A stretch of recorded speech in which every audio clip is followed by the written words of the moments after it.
పేదవాళ్ళ కోసమే మనం ఈ పింఛన్లు ఇస్తున్నాం. అదే మాదిరిగా సరే మీకు ఇల్లు లేదు, ఇల్లు కట్టేయమంటాం. మీకు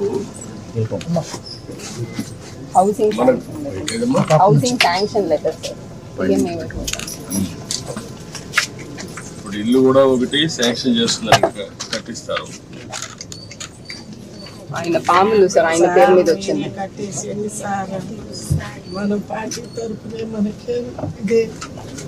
ఇప్పుడు ఇది తీసుకోండి అమ్మా, మీరు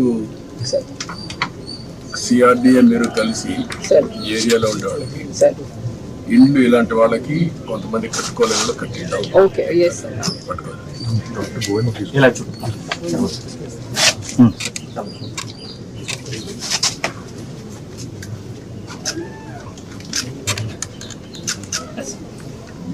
మనకి డీటెయిల్స్ ఏంటనేది so this is basically beneficiary lead construction sir. But మీరు అన్నట్టు ఇంకా వాళ్ళు కట్టలేకపోతే మనం పాలసీ ద్వారా ఇంకెవరి ద్వారా అటాచ్ చేసి చేయాలి సార్.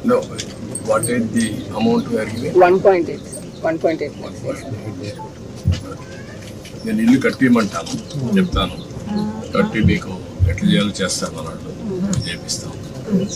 దానికంటే ముఖ్యంగా ఇప్పుడు ముగ్గురికి బెనిఫిట్ వస్తుంది. ఇంట్లో నీకు రాబోయే రోజుల్లో 4,000 వస్తుంది, ఆవిడకి 5,000 వస్తుంది, మీకు ఒక 4,000 వస్తుంది. 4, 4, 8 + 5 13,000 వస్తుంది. 13,000 వచ్చినప్పుడు మీరు కొద్దిగా సంపాదించుకుంటున్నారు. వీళ్ళిద్దరిని చదివించుకొని వాళ్ళకి చదువుకు అవన్నీ ఏం చేయాలో అవన్నీ చేస్తూ ఉంటారు గవర్నమెంట్. కానీ 10 రూపాయలు సంపాదించుకునే మార్గం ఎందుకు ఆలోచించకూడదు? మీరు మీ కష్టార్జితంతో మీరు బతుకుతున్నారు.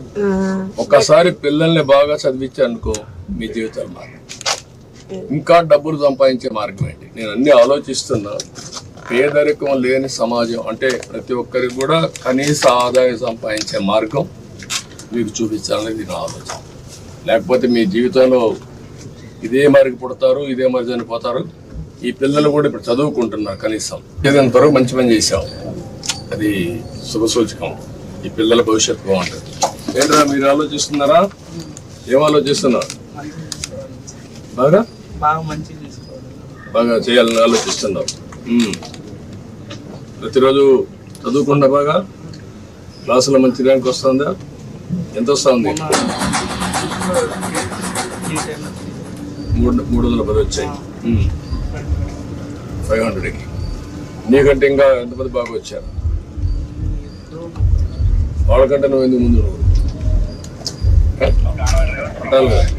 నువ్వేంట్రా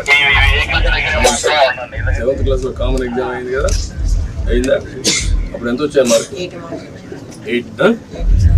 80 నుండి 100కి 80 వచ్చాయి. నీకంటే ఎక్కువ వరకు వచ్చింది.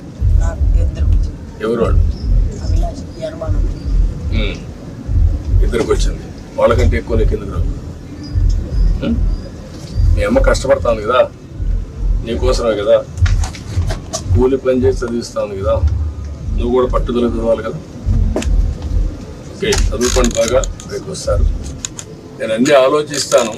ఆలోచించి మిమ్మల్ని ఎట్లా ఆర్థికంగా పైకి తేవాలి.